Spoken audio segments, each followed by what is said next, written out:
How to Succeed, or Stepping Stones to Fame and Fortune, by Orison Swett Marden. Chapter 24. Books and Success. Ignorance is the curse of God, knowledge the wing wherewith we fly to heaven. Shakespeare. Prefer knowledge to wealth, for the one is transitory, the other perpetual. Socrates. If a man empties his purse into his head, no man can take it away from him. An investment in knowledge always pays the best interest. Franklin. My early and invincible love of reading I would not exchange for the treasures of India. Gibbon. If the crowns of all the kingdoms of the empire were laid down at my feet in exchange for my books and my love of reading, I would spurn them all.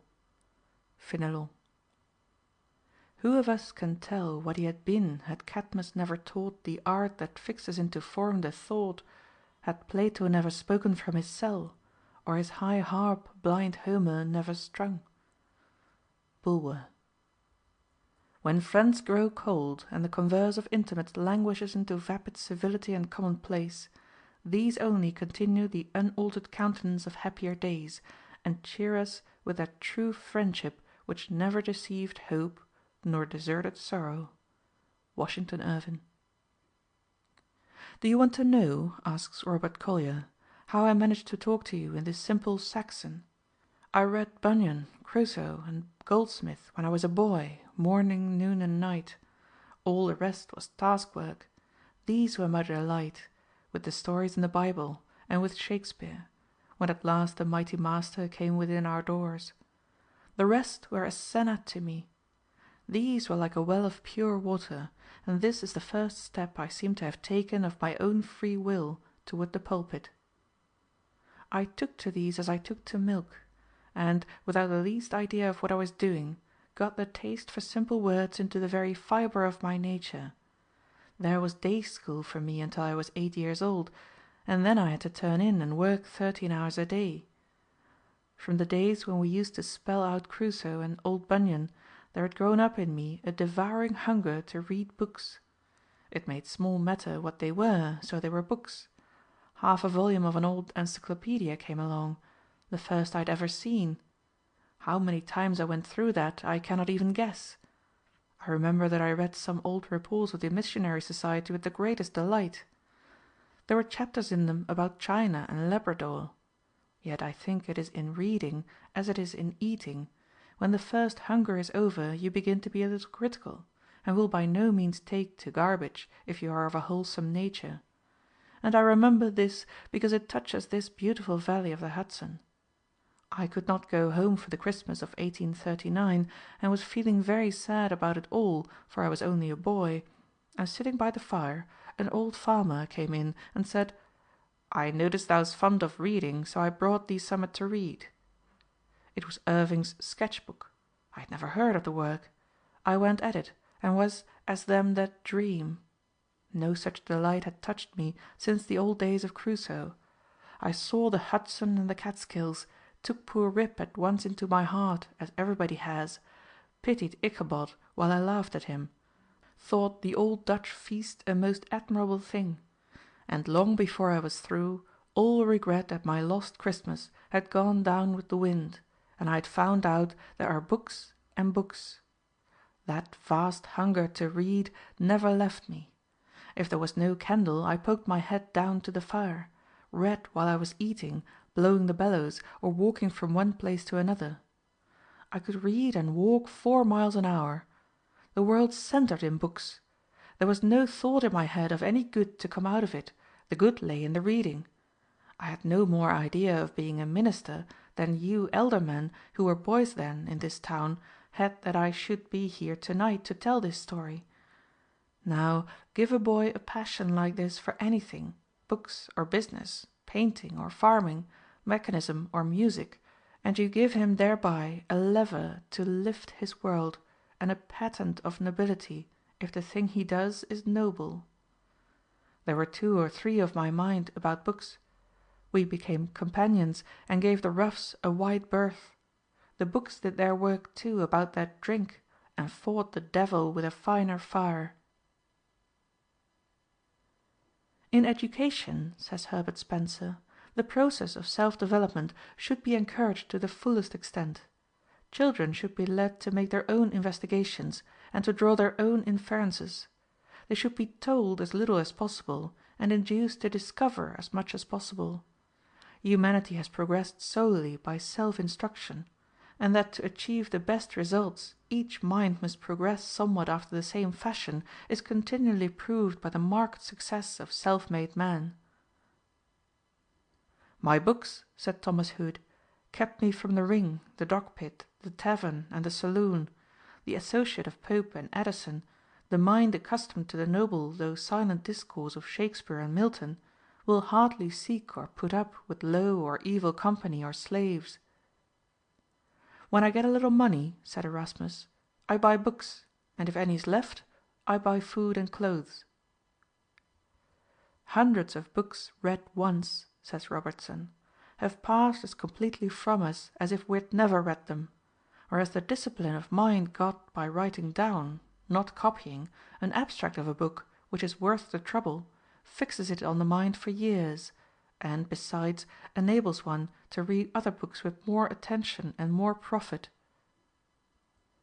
"This habit of reading, I make bold to tell you," says Trollope, "is your path to the greatest, the purest, and the most perfect pleasures that God has prepared for His creatures. Other pleasures may be more ecstatic, but the habit of reading is the only enjoyment I know in which there is no alloy." The Bible was begun in the desert in Arabia ages before Homer sang and flourished in Asia Minor. Millions of books have since gone into oblivion. Empires have risen and fallen. Revolutions have swept over and changed the earth. It has always been subject to criticism and obloquy. Mighty men have sought its overthrow. Works of Greek poets who catered to men's depraved tastes have, in spite of everything, perished. The Bible is a book of religion, and can be tried by no other standard. "Read Plutarch," said Emerson, "and the world is a proud place, peopled with men of positive quality, with heroes and demigods standing around us, who will not let us sleep." "There is no business, no avocation whatever," says Wyttenbach, "which will not permit a man who has an inclination to give a little time every day to the studies of his youth." "All the sport in the park," said Lady Jane Grey, "is but a shadow of that pleasure I find in Plato." "In the lap of eternity," said Heinsius, "among so many divine souls, I take my seat with so lofty a spirit and such sweet content, that I pity all the great ones and rich men that have not this happiness." "Death itself divides not the wise," says Bulwer.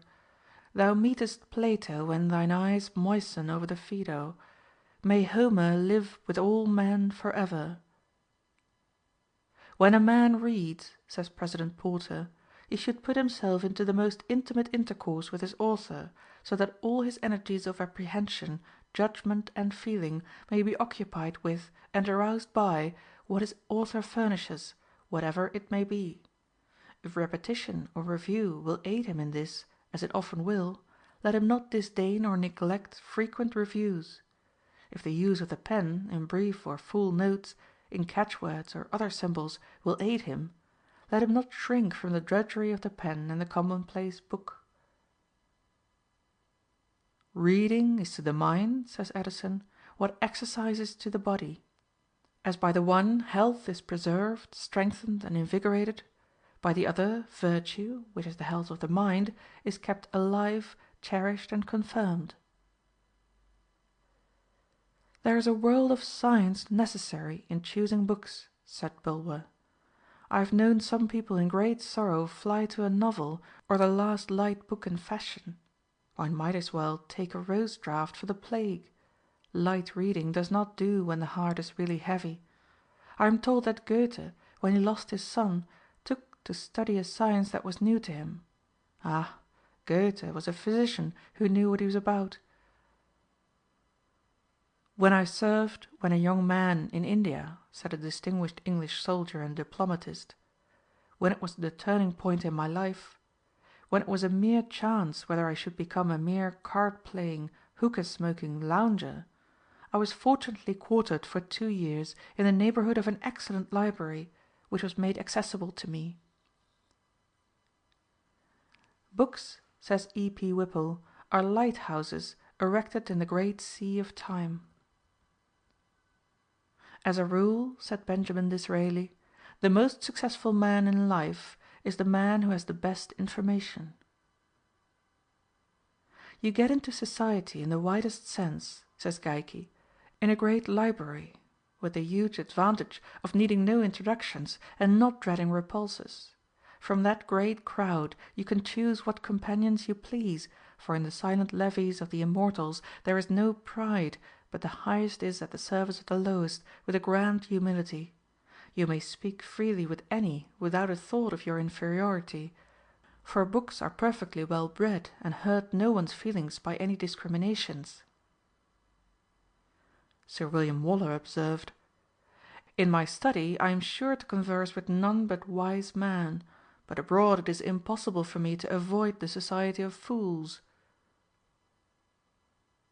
It is the glorious prerogative of the empire of knowledge, says Webster, that what it gains it never loses. On the contrary, it increases by the multiple of its own power.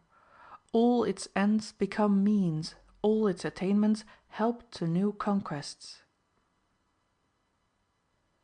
At this hour, 500 years since their creation, says De Quincey, the tales of Chaucer, never equalled on this earth for their tenderness and for life of picturesqueness, are read familiarly by many in the charming language of their natal day, and by others in the modernization of Dryden, of Pope and Wordsworth.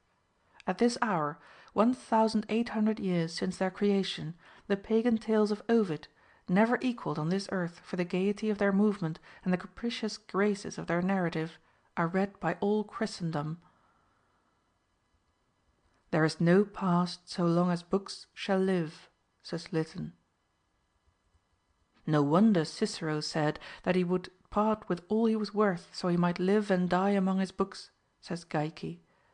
No wonder Petrarch was among them to the last, and was found dead in their company.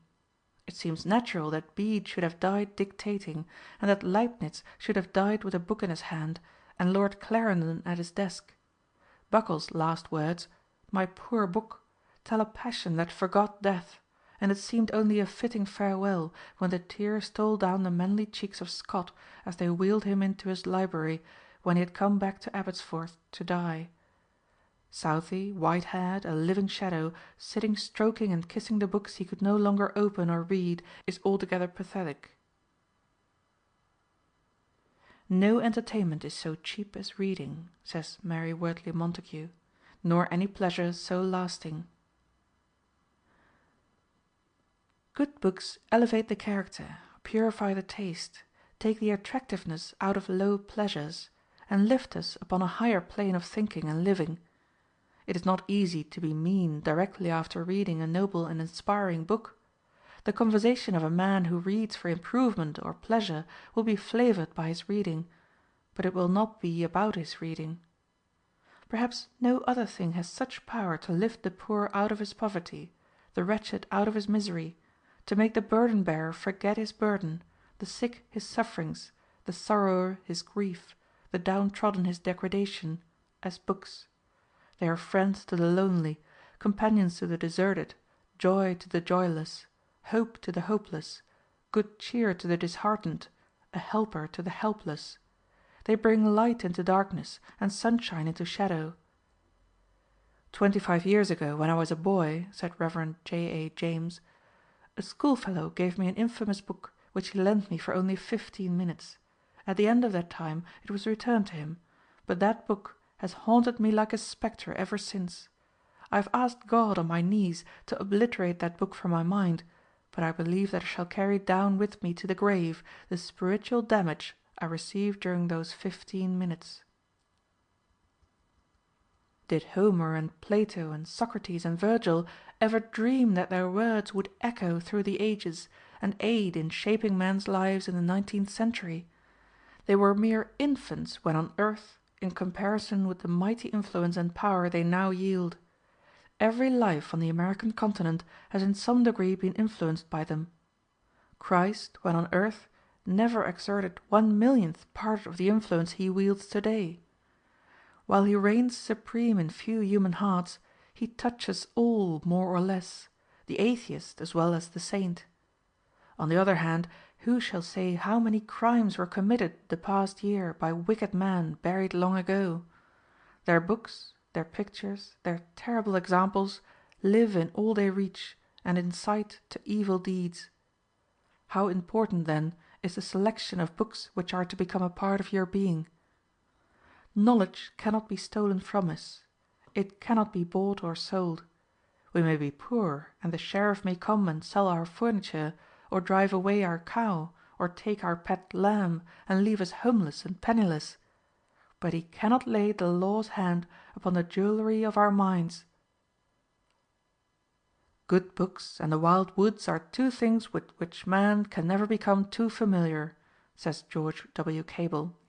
The friendship of trees is a sort of self-love, and is very wholesome. All intimate nature is but a mirror, and it is greater far to have the sense of beauty than it is to be only its insensible depository.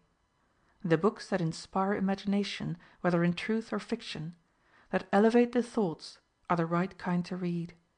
Our emotions are simply the vibrations of our soul. The moment fiction becomes mendacious, it is bad, for it induces us to believe a lie. Fiction, purely as fiction, must be innocent and beautiful, and its beauty must be more than skin deep. Every field of art is a playground, and we are extra pleased when the artist makes that field a gymnasium also. Cotton Mather's Essay to the Good, read by the boy Franklin, influenced the latter's whole life. He advised everybody to read with a pen in hand, and to make notes of all they read. James T. Fields visited Jesse Pomeroy, the boy murderer, in jail. Pomeroy told him he had been a great reader of blood and thunder stories, that he'd read 60 dime novels about scalping and other blood performances, and he thought there was no doubt that these books had put the horrible thoughts into his mind which led to his murderous acts. Many a boy has gone to sea and become a rover for life under the influence of Marryat's novels. Abbott's Life of Napoleon, read at the age of 7 years, sent one boy whom I knew to the army before he was 14. Many a man has committed crime from the leavening, multiplying influence of a bad book read when a boy. The chaplain of Newgate Prison in London, in one of his annual reports to the Lord Mayor, referring to many fine-looking lads of respectable parentage in the city prison, said that he discovered that all these boys without exception had been in the habit of reading those cheap periodicals which were published for the alleged amusement of youth of both sexes. There is not a police court or a prison in this country where similar cases could not be found. One can hardly measure the moral ruin that has been caused in this generation by the influence of bad books. In the parlour window of the old mossy vicarage where Coleridge spent his dreamy childhood lay a well-thumbed copy of that volume of Oriental fancy, The Arabian Nights, and he has told us with what mingled desire and apprehension he was wont to look at the precious book, until the morning sunshine had touched and illuminated it, when, seizing it hastily, he would carry it off in triumph to some leafy nook in the vicarage garden, and plunge delightedly into its maze of marvels and enchantments. Beecher said that Ruskin's works taught him the secret of seeing, and that no man could ever again be quite the same man or look at the world in the same way after reading him. Samuel Drew said, "Locke's essay on the understanding awakened me from stupor, and induced me to form a resolution to abandon the grovelling views I had been accustomed to maintain." An English tanner, whose leather gained a great reputation, said he should not have made it so good if he had not read Carlyle. The lives of Washington and Henry Clay, which Lincoln borrowed from neighbors in the wilderness, and devoured by the light of the cabin fire, inspired his life. In his early manhood he read Paine's Age of Reason and Volney's Ruins, which so influenced his mind that he wrote an essay to prove the unreliability of the Bible. These two books nearly unbalanced his moral character, but fortunately The books which fell into his hands in after years corrected this evil influence. The trend of many a life for good or ill, for success or failure, has been determined by a single book. The books which we read early in life are those which influence us most. When Garfield was working for a neighbor, he read Sinbad the Sailor and The Pirate's Own Book. These books revealed a new world to him, and his mother with difficulty kept him from going to sea. He was fascinated with the sea life which these books pictured to his young imagination. The Voyages of Captain Cook led William Carey to go on a mission to the heathen. The Imitation of Christ and Taylor's Holy Living and Dying determined the character of John Wesley. Shakespeare and the Bible, said John Sharp, made me Archbishop of York. The Vicar of Wakefield awakened the poetical genius in Goethe. I have been the bosom friend of Leander and Romeo, said Lowell. I seem to go behind Shakespeare and to get my intelligence at first hand. Sometimes in my sorrow a line from Spenser steals in upon my memory as if by some vitality and external volition of its own, like a blast from the distant trump of a knight pricking toward the court of Faery, and I am straightway lifted out of that sadness and shadow into the sunshine of a previous and long agone experience. Who gets more enjoyment out of eating, asks Amos R. Wells, the pampered millionaire whose tongue is the wearied host of myriads of sugary, creamy, spicy guests, or the little daughter of the laborer, trotting about all the morning with helpful steps, who has come a long 2 miles with her father's dinner to eat it with him from a tin pail? And who gets the more pleasure out of reading, the satiated fiction glutton, her brain crammed with disordered fragments of countless scenes of adventure, love, and tragedy, impatient of the same old situations, the familiar characters, the stale plots? She, or the girl who is fired with a love for history, say, who wants to know all about the grand old, queer old Socrates, and then about his friends, and then about the times in which he lived, and then about the way in which they all lived, then about the Socratic legacy to the ages? Why will that girl ever be done with the feast? Can you not see, looking down on her joy with a blessing, the very lord of the banquet, who has ordered all history and ordained that the truth he fashions shall be stranger always than the fiction man contrives? Take the word of a man who has made full trial of both. Solid reading is as much more interesting and attractive than frivolous reading, as solid living is more recreative than frivolous living. I solemnly declare, said Sydney Smith, that but for the love of knowledge I should consider the life of the meanest hedger and ditcher as preferable to that of the greatest and richest man in existence, for the fire of our minds is like the fires which the Persians burn in the mountains. It flames night and day, and is immortal, and not to be quenched. Upon something it must act and feed, upon the pure spirit of knowledge, or upon the foul dregs of polluting passions. Therefore, when I say in conducting your understanding, love knowledge with a great love, with a vehement love, with a love coeval with life, what do I say but love innocence, love virtue, love purity of conduct, love that which, if you are rich and great, will vindicate the blind fortune which has made you so, and make men call it justice? Love that which, if you are poor, will render your poverty respectable, and make the proudest feel it unjust to laugh at the meanness of your fortunes.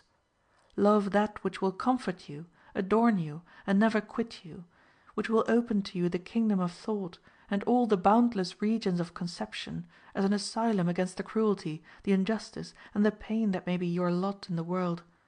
That which will make your motives habitually great and honorable, and light up in an instant 1,000 noble disdains at the very thought of meanness and of fraud. Do I feel like hearing an eloquent sermon? Spurgeon and Beecher, Whitefield, Hall, Collier, Phillips Brooks, Canon Farrar, Dr. Parker, Talmage are all standing on my bookcase, waiting to give me their greatest efforts at a moment's notice. Do I feel indisposed and need a little recreation?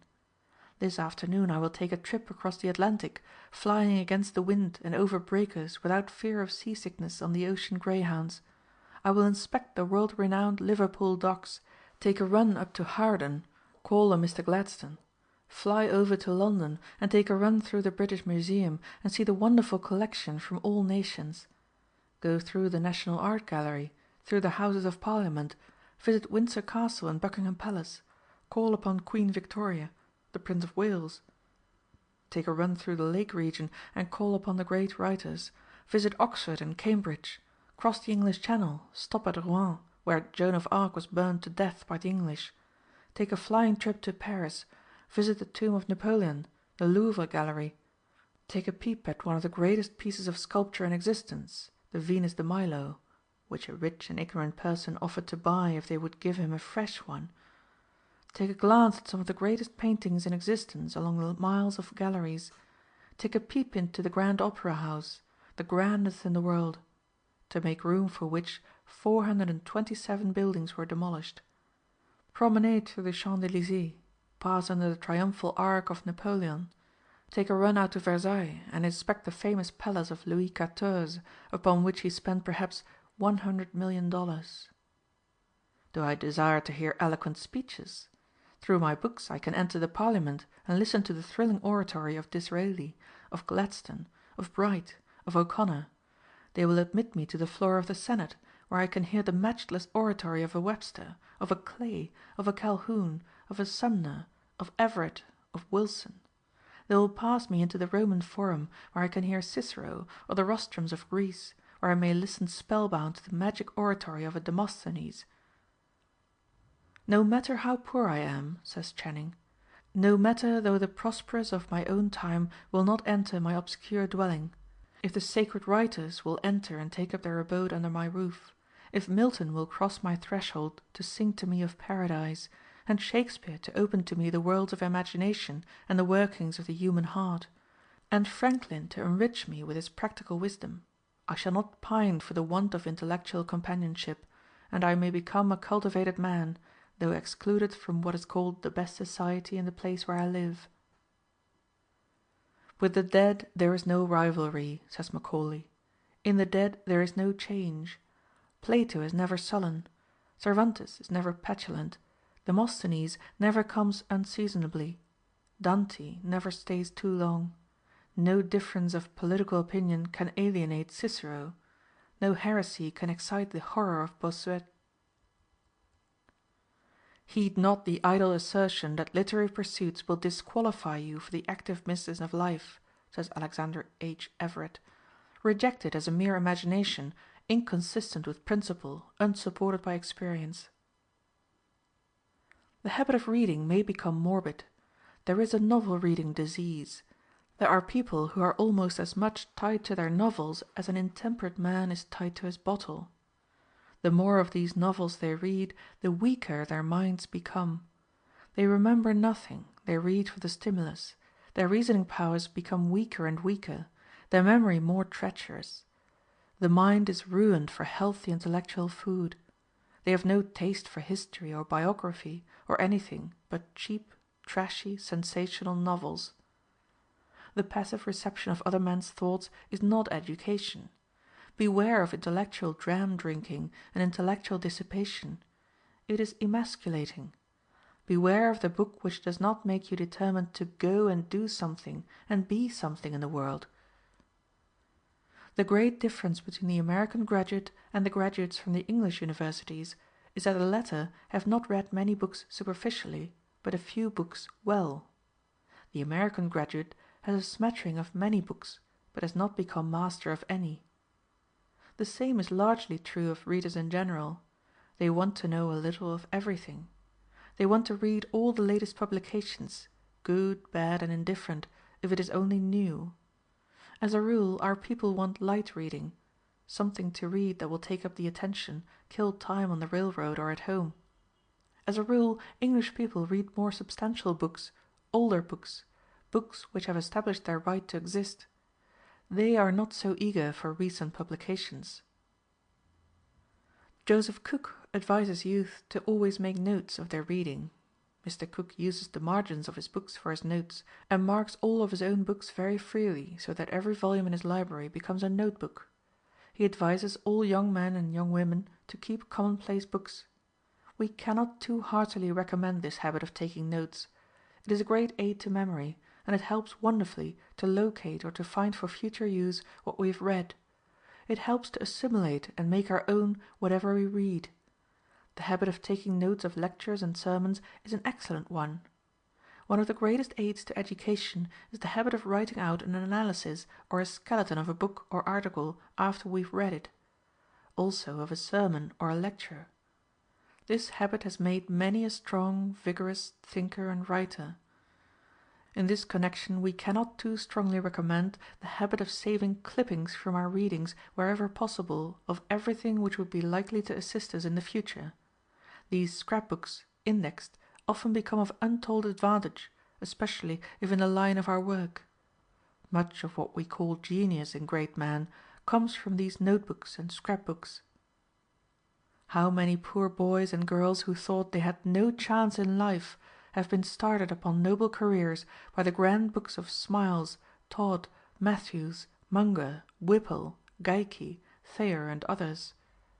You should bring your mind to the reading of a book or to the study of any subject as you take an axe to the grindstone, not for what you get from the stone, but for the sharpening of the axe. While it is true that the facts learned from books are worth more than the dust from the stone, even in much greater ratio is the mind more valuable than the axe. Bacon says, "Some books are to be tasted, others to be swallowed, and some few to be chewed and digested." That is, some books are to be read only in parts, others to be read but not curiously, and some few to be read wholly and with diligence and attention.